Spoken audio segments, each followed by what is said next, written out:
Olá, meu nome é Penélope de Carvalho e estamos lendo o livro As Grandes Verdades da Bíblia para a Solução dos Problemas Humanos, do autor Dr. Joseph Murphy. Capítulo 3. As Verdades pelas quais se deve viver. Nada há encoberto que não venha a ser revelado e oculto que não venha a ser conhecido, porque tudo o que dissestes às escuras será ouvido em plena luz, e o que dissestes aos ouvidos no interior da casa será proclamado dos telhados. Lucas, capítulo 12, versículo 2 e 3. Isso significa que tudo aquilo que determinamos nas profundezas de nossa própria mente irá se tornar manifesto para que todos vejam. Muitas pessoas parecem pensar que esses parágrafos se referem aos pecados dos outros que serão expostos ou revelados, como por exemplo no dia do juízo final, quando todos os pecados que cometemos serão afixados em nossas testas. Contudo, as pessoas de qualquer forma não os veriam, pois estariam por demais ocupadas com seus próprios pecados. Esses versículos se referem às leis da involução e evolução. Em outras palavras, tudo o que é involuído em sua mente será evoluído ou concretizado em todas as fases de sua vida. Representam a lei da ação e reação. Medo, raiva, amor, alegria e tristeza, tudo se tornará manifesto na tela do espaço. Um homem me disse: sofro aqui, mas irei para o paraíso quando morrer. Todo o sofrimento é decorrente da ignorância. Expliquei-lhe que o espírito ou Deus não pode sofrer. Sofremos porque usamos e aplicamos erroneamente as leis da mente. Sofremos até aprendermos as leis da mente e os caminhos do espírito. Todo o sofrimento e angústia no mundo decorrem basicamente da ignorância. A ignorância é, portanto, o único pecado e todo sofrimento é uma consequência disso. Porque ele morreu numa banheira. Compareci recentemente a um funeral e a viúva me contou que o marido sempre tivera um pavor constante de morrer afogado, o qual aparentemente remontava à infância.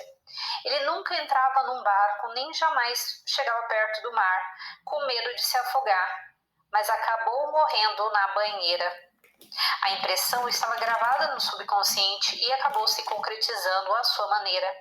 Ele poderia ter neutralizado a impressão a qualquer momento, mas rejeitava a prece científica e jamais quis consultar alguém que pudesse ajudá-lo a superar seu temor oculto. É por isso que a Bíblia diz que não há nada encoberto que não venha a ser revelado, o que significa simplesmente que tudo que está gravado no subconsciente irá se manifestar na tela do espaço e se realizar como forma, função, experiência e eventos. Depois de tudo feito, permanecer inabalável. Recentemente, ao fazer uma conferência na Convenção Internacional do Novo Pensamento em Chicago, tive uma longa conversa com um médico. Ele me contou que há muitos anos tentara por todos os meios possíveis ingressar na Faculdade de Medicina de Yale, mas fracassara. Tentara outras faculdades de medicina, também não conseguindo entrar. A mãe lhe citara algumas palavras da Bíblia. Depois de tudo feito, permanecer inabalável. Efésios, capítulo 6, versículo 13. E dissera: isso significa que deve parar de correr em círculos. Relaxe, pare de tentar encontrar uma saída com a mente consciente. Fez o melhor possível. Entregue o seu pedido ao subconsciente e deixe que a inteligência criativa da mente mais profunda resolva o problema. Era um sábio conselho. A Segunda Guerra Mundial começou naquela ocasião. Ele foi convocado e, como tinha os cursos preliminares apropriados, o exército enviou-o para uma faculdade de medicina. Sua prece prece havia sido atendida, embora não da maneira como ele esperava, pois os caminhos do subconsciente são imprevisíveis. Assim, tudo o que você falar na escuridão será ouvido em plena luz. Foi o que aconteceu com esse médico. Entregou seu pedido à escuridão, ou seja, à mente subconsciente, onde a ideia germinou e desabrochou no tempo devido. Portanto, resta um repouso para o povo de Deus, porque aquele que entrou no descanso de Deus, também ele mesmo descansou de suas obras, como Deus das suas. Hebreus, capítulo 4, versículo 9 a 10. O repouso referido é a sua convicção interior, é relaxamento e uma certa sensação de indiferença. Pode ser chamado de conhecimento silencioso interior da alma, de certeza interior que o leva a saber que sua prece é atendida. Quando você está indiferente, deixa de reagir. Fique indiferente quando está adormecido. A indiferença divina significa que você sabe que é impossível que sua prece não seja atendida. Ela encontrou a felicidade. Uma jovem saía com muitos homens e teve inúmeras desilusões. Os homens com os quais saía sempre diziam que eram solteiros, mas ela acabava descobrindo que eram casados. Haviam-lhe mentido e estavam querendo apenas se aproveitar dela. Seus 2 casamentos anteriores haviam terminado em divórcio. Por sugestão minha, ela passou a praticar a seguinte técnica antes de dormir. Imaginava que eu estava lhe apertando a mão, desejando-lhe todas as bênçãos em seu feliz casamento, o que significava para ela que já estava casada. Ela sentia a solidez, naturalidade e tangibilidade da aliança em seu dedo. Tudo isso ocorria todas as noites, num estado passivo e sonolento, com a jovem plenamente consciente de que devia primeiro aceitar o ideal em sua mente antes que qualquer casamento pudesse ocorrer no plano objetivo. O ideal que tinha em mente era o de um homem de mentalidade espiritual, que se harmonizasse perfeitamente com ela. Ouvir-me desejar todas as bênçãos da vida a cada noite era um meio de impregnar na sua mente subconsciente. Não demorou muito para que ela casasse com um ministro religioso e fosse muito feliz. Convença-se da eficiência e solidez dessa técnica extremamente simples. Ela se preocupava desnecessariamente com o filho. Conheci uma mãe terrivelmente angustiada porque o filho blasfemava contra Deus e dizia: Deus não existe. Ele havia lido na Bíblia, mas aquele que blasfemar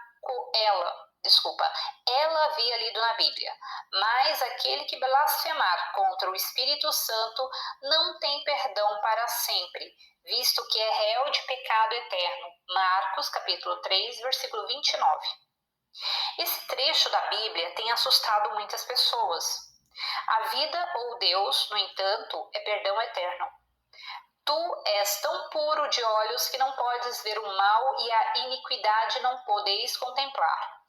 Abacuque, capítulo 1, versículo 13. E o pai a ninguém julga, mas ao filho confiou todo o julgamento. João, capítulo 5, versículo 22. O filho significa sua mente. Você julga a si mesmo pelos pensamentos que acalenta e pelas conclusões a que chega. Quando cessa de criticar, punir, rebaixar e condenar a si mesmo, instalando na mente os pensamentos divinos, há uma reação automática do subconsciente e o passado é esquecido para nunca mais ser lembrado.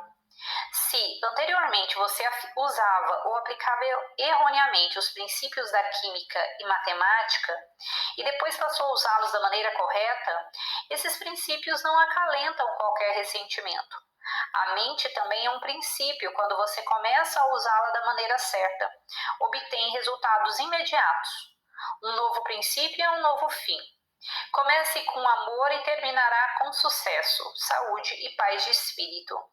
Se um homem se recusa a procurar orientação e inspiração ou acredita que seu estado é incurável, está simplesmente impedindo que o poder de Deus o cure, porque o subconsciente reage à convicção que ele incutiu. Por exemplo, se você diz que conhece toda a verdade e que nada mais há para aprender, então não lhe será possível conhecer uma extensão maior da verdade que é infinita. Na medida em que você se recusar a perdoar a si mesmo e acreditar que seu estado é incurável ou a situação sem esperança, essa atitude mental será imperdoável enquanto perdurar. A Bíblia fala em idioma oriental e linguagem simbólica. Seria absurdo aceitar literalmente o parágrafo mencionado. Ao rezar, não defina o tempo. Este, recobrando a vista, respondeu: Vejo os homens, porque como árvores os vejo andando. Então, novamente lhe pôs as mãos nos olhos, e ele, passando a ver claramente, ficou restabelecido, e tudo distinguia de modo perfeito. Marcos, capítulo 8, versículo 24 a 25. Os olhos na Bíblia significam a percepção espiritual, a compreensão das leis da mente. O homem possui livre-arbítrio porque pode exercer um controle ponderado sobre sua mente subconsciente. Por exemplo, você pode fechar os olhos e sentir que já está no lugar em que deseja estar. Você realiza o estado desejado não apenas por fazer o lá aqui, mas também o futuro agora. Na imaginação, dramatiza o estado e, com essa nitidez sensorial, fica surpreso ao verificar que não está lá quando abre os olhos. Mas isso significa que fixou o estado no subconsciente e que irá se concretizar. A Bíblia diz: Vejo os homens porque como árvores os vejo andando. Mas uma árvore não anda. Está enraizada no solo e deve esperar pelas diversas estações para que possa dar seus frutos. O homem cria suas próprias estações e não está enraizado como uma árvore. Não tem de esperar por uma cura dos olhos, não tem de esperar pela saúde, amor, paz ou inspiração. Deus habita no homem e é sem tempo nem espaço.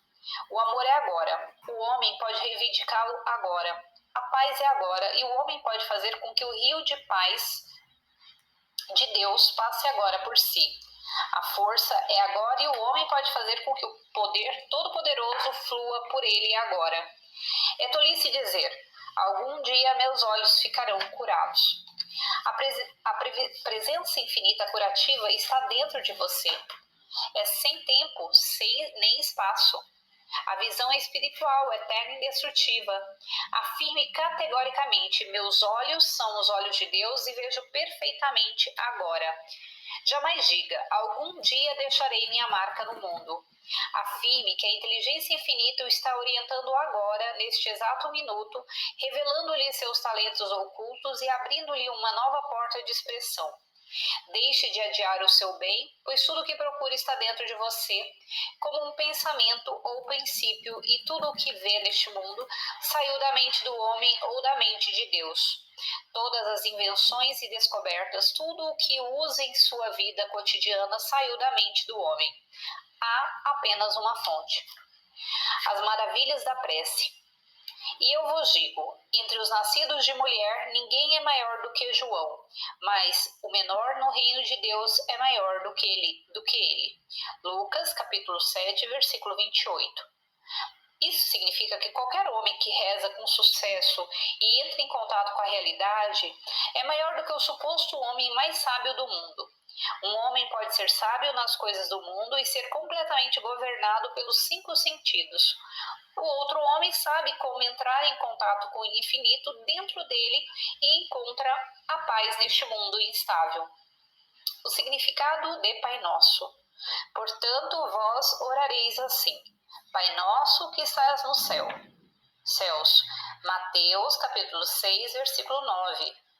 Pai Nosso significa que todos possuímos um progenitor comum, o princípio da vida, e que somos todos intimamente relacionados. Na verdade, somos todos irmãos.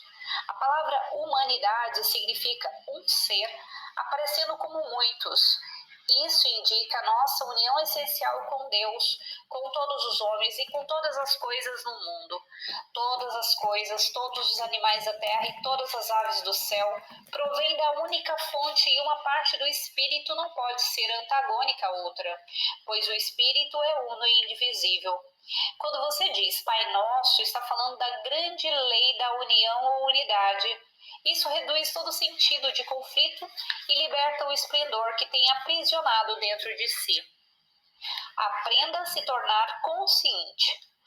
Você deve estar consciente de um estado para poder testemunhá-lo.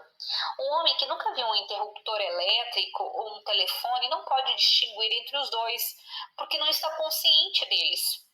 Torne-se consciente do Deus que habita em você e afirme que a verdade de Deus também é a sua verdade e maravilhas irão ocorrer em sua vida.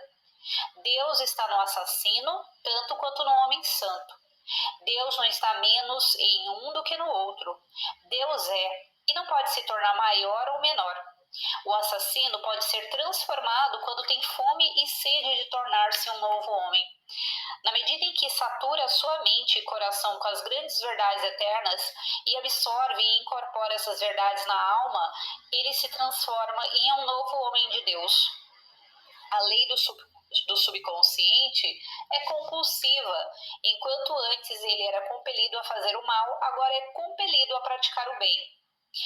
As maravilhas da fé em Deus. Ora, a fé é a certeza de coisas que se esperam, a convicção de fatos que não se veem. Hebreus capítulo 11, versículo 11. Hebreus capítulo 11, versículo 1. De fato, sem fé é impossível agradar a Deus, porquanto é necessário que aquele que se aproxima de Deus creia que ele existe e que se torna remunerador dos que o buscam. Hebreus capítulo 11, versículo 6. Na Convenção do Novo Pensamento, realizada em Chicago em julho de 1975, sob os auspícios do reverendo Johnny Coleman, ministro da Fundação Unidade para uma Vida Melhor, fui um dos muitos conferencistas. Depois de uma sessão de 2 horas com um grupo de estudantes, um deles me disse que seu avô era um boximani. Quando menino, ele entrara num navio inglês e um marinheiro escocês decidira levá-lo para a Inglaterra. Ali foi educado e mais tarde se tornou um clérigo eminente, demonstrando que o menino da África, exposto a uma atmosfera espiritual e a um ambiente maravilhoso e pacífico, aprendendo a reverência pela divindade dentro de si, fica inteiramente transformado. Ele era conhecido como o gigante de conhecimentos, gentil e espiritual. Contudo, havia sido um boximani. O neto que me contou essa história diz que o escocês era um homem profundamente religioso e tinha fé de que o menino que adotara iria expressar a divindade dentro de si de uma maneira maravilhosa, e o infinito reagiu de acordo com a sua fé. Pela fé, Enoque foi trasladado para não ver a morte. Não foi achado porque Deus o trasladara, pois antes da sua trasladação obteve testemunho de haver agradado a Deus. Hebreus capítulo 11, versículo 5. Enoque significa o estado da mente presente de qualquer homem. Quando você ingressa num ânimo ou convicção, traslada ou suplanta o antigo ânimo em atitude mental, tornando-se diferente. O antigo estado mental não pode ser achado. Você não pode ver uma convicção. Onde está o aleijado que você visitou no hospital? Ele agora ainda anda erecto e é bem-sucedido em tudo que faz. Visitei recentemente uma casa de repouso para cidadãos idosos e conversei com um homem que perdera o uso das pernas. O filho dele havia me dito: se conversar com o papai e ensiná-lo como rezar, tenho certeza que ele vai se levantar e andar, pois é um homem de grande fé. A prece que lhe dei era muito simples. Deus anda e fala em mim, e através do poder do Todo-Poderoso eu me torno pleno e são. Disse-lhe também que se imaginasse andar a caminho de minha casa para informar-me que o milagre acontecera. Disse-lhe que devia sentir que eu o estava cumprimentando, dando os parabéns pelo milagre que Deus operara. Ele devia fazer com que o lá se tornasse aqui e o futuro virasse agora em sua imaginação. Devia sentir a realidade de tudo. Em outras palavras, mental e emocionalmente ele estava em meu gabinete e sentia o meu aperto de mão imaginário. Ele repetiu tal imagem em sua mente muitas vezes por dia, até senti-la com toda a naturalidade e intensidade.